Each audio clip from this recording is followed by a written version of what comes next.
राजधानी लखनऊ के eco garden में अखिल भारतीय आशा कर्मचारी महासंघ की महिलाओं ने 12 सूत्री मांगों को लेकर धरना प्रदर्शन किया। महिलाओं ने बताया कि योगी सरकार के आदेश पर गांवों में वैक्सीन से लेकर महिलाओं और बच्चों के कुपोषण समेत अन्य क्षेत्र में कार्य करने के बावजूद उनकी सुनवाई नहीं हो रही है। वेतन विसंगति और अन्य सुविधाओं के लिए योगी सरकार से महिलाओं ने मांग की है। महिलाओं ने कहा कि आशा और आशा संगिनी को राज्य कर्मचारी घोषित किया जाए और ईपीएफ और ईएसआई के दायरे में भी लाया जाए। न्यूनतम वेतन के दायरे में सरकार लाए और कम से कम 10 लाख रुपए की बीमा राशि प्रदान करे। वहीं कोरोना काल में जिन आशा और आशा संगिनी की मौत हुई उनके परिजनों को 50 लाख की मदद सरकार करे। महिलाओं ने बताया कि हम लोग कठिन परिस्थितियों में भी सरकार के साथ खड़े रहे और काम किया, फिर भी उनकी अनदेखी की जा रही है। योगी सरकार का ध्यान आकर्षित करने के लिए धरना प्रदर्शन किया है। काम दे देते हैं कि जो आशाएं नहीं कर पाती हमारी, काम के ऊपर काम, काम के ऊपर काम। अगर पैसा मांगा जाए तो कुछ नहीं हमारे आशाओं को है।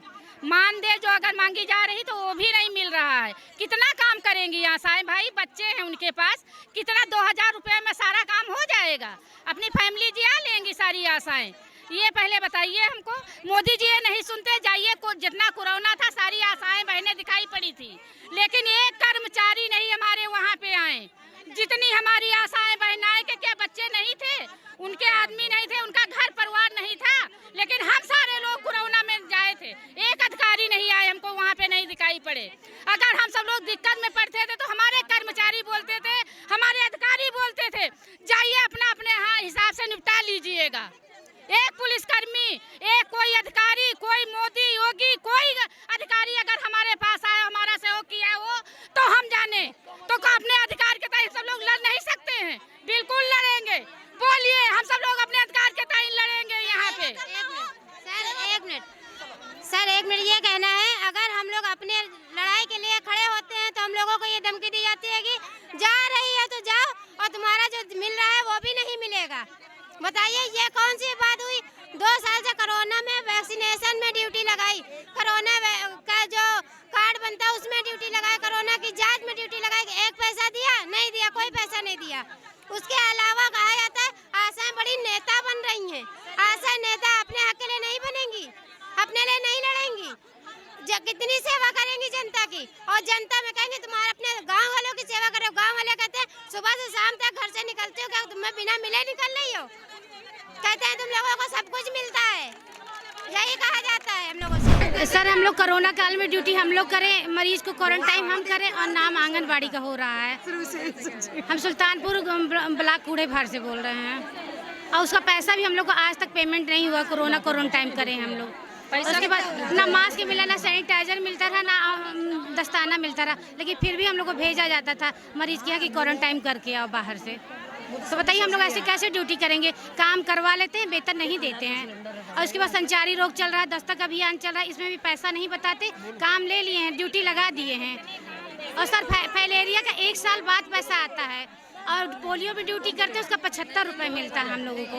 तो बताइए ऐसे कैसे ड्यूटी होगी सर? सर हम भी लखनऊ की हैं, नंदिनी बोल रहे हैं। यहाँ पे हम लोग को फर्जी बुलाएगा, यहाँ पे हमारा कोई काम नहीं। 24 घंटे हम लोग से ड्यूटी लिया जाता है। 2000 में 24 घंटे ड्यूटी लिया जाता है, तब भी सरकार हम लोग को नहीं सुनवाई करती है और धरना देने नहीं आए, इसे अपने हक के लिए आए।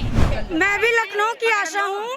मेरा माननीय मुख्यमंत्री महोदय जी से ये कहना है कि मात्र 2000 रुपए में आज की महंगाई के समय में जीवन यापन करना संभव नहीं है। इसलिए हम आशाओं को 18 से 20,000 रुपए प्रति माह का मानदेय सुनिश्चित किया जाए, और साथ ही हमें राज्य कर्मचारी का दर्जा प्रदान किया जाए। मैं लखनऊ से सभी आशा बहनों का धन्यवाद ज्ञापन करती हूँ, और सबने जितना भी किया उतना बहुत अच्छा किया। हमारे माननीय योगी जी से सिर्फ मुझे 2 ही बातों का आह्वान करना, सिर्फ 2 बातों की रिक्वेस्ट है मुझे कि एक तो वो हमारा मानदेय सुनिश्चित करें, क्योंकि वो ये देख रहे हैं कि आशाएं कितना काम कर रही हैं क्षेत्र में। एक तरफ ये कहा जाता है कि आशा स्वास्थ्य कार्यकर्ता है, स्वास्थ्य की एक रीढ़ की हड्डी है, उसके बाद हमें बेइज्जत किया जाता है।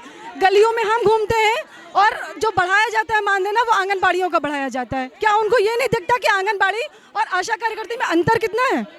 गली गली स्वास्थ्य के जितने प्रोग्राम आते हैं आशा कार्य करती है, जबकि आंगनबाड़ी का कहीं कुछ भी नहीं होता। हमें फिर भी कोई वो नहीं है, लेकिन वो हमारी तरफ भी ध्यान दें। वो हमारी तरफ ध्यान नहीं देंगे तो हमारा घर, हमारा परिवार, हमारा समाज सब कुछ हम पर निर्धारित करता है, तो वो कैसे आगे बढ़ेगा। मैं आशा अर्चना विश्वकर्मा नीलमथा से, और मैं आज करीब 7 साल से कार्यरत हूँ आशा के पद पर। अब तो हमारा घर एक कहना चाहिए वकालतनामा बन गया। सवेरे उठ के ही लोग कहने लगते हैं, मैडम हमारी कमर में दर्द हो रहा, मेरे पेट में, मेरे बच्चे को टीका कब लगेगा। मेरे हस्बैंड, मेरे बच्चे, सब लोग परेशान हैं। हमने भी अपने आप को उस आहुति में झोंक दिया।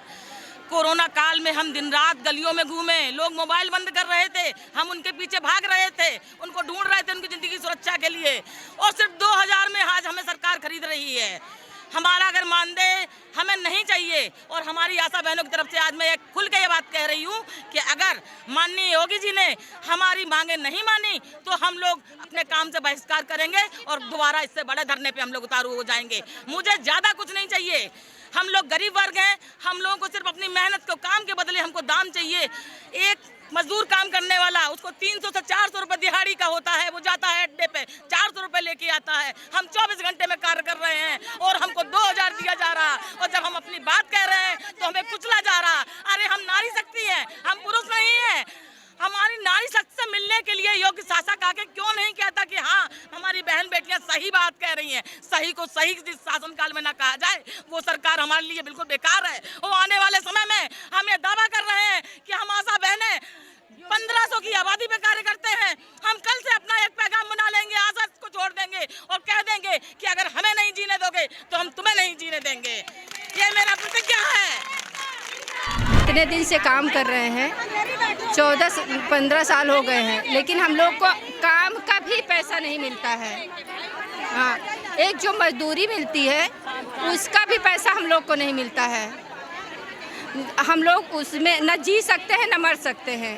आधी उम्र बीत चुकी है, ऐसी नौकरी करने से क्या मतलब है। और सर न गूंगी बहरी सरकार हम लोग की बातें ही नहीं सुन रही है।